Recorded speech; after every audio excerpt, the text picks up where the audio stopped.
there's two halves that make up Star Island and make up what I love about Star Island. And one half of it is just the physical beauty of the place, you know, and the being removed from the mainland and from our daily lives.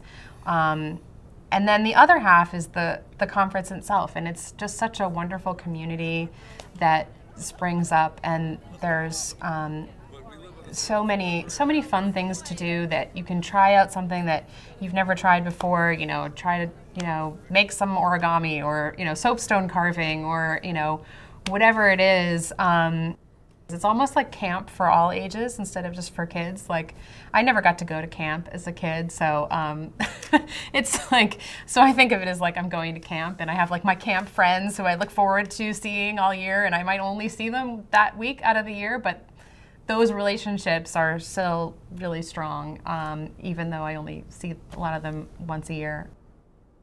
This September will be the 15th year of the Star Island Photographers Retreat, a place for fine arts photographers to come and exchange their work and see what other people are doing. And in recent years, we've also had a guest photographer to come out, and this year we're going to have a National Geographic photographer who's going to be our guest for the weekend. I've always had really leaders in the field addressing the conferences, and we learned a great deal. Before, it was public knowledge most of the time. Well, we've been going to Life on a Star for, what is it, 5 years now? Life on a Star 2. And it's the people. That particular set of people. There's a takes on a life of its own. It's got its own vibe. Every conference, I understand, not having been to the others, but I understand everything has its own sort of gestalt to it. And this conference is just, that's one of the things I look forward to all year, seeing the same group of people, some new people, some people who are going to be missing that year and who might come back, and it's just sort of this organic, rotating, wonderful creature that I love.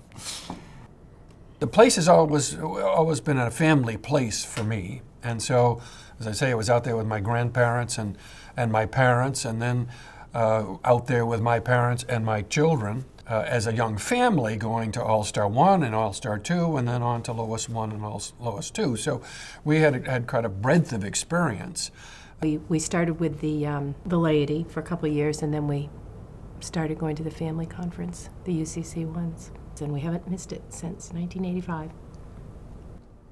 Our 10-year-old just did the Star Island thing, which is just found a bunch of friends and was always, off, can I eat with these friends? Can I do this? Can I do that? For a short while, it was like, oh, I thought I was going to be with them every minute, but it's wonderful. When they get to be about 10 and they're really old enough to be a little bit independent, on Star Island, it's kind of old-fashioned, and you can, let your kids, away from your side and let them go off and be with other kids and have a little bit more of an old-fashioned free-range time. Star Island is camp for all ages, is what it is. And when I see how much fun people have, I wonder if I missed something growing up not being a conferee on Island. It doesn't matter who you are, there's something Star Island has to offer you.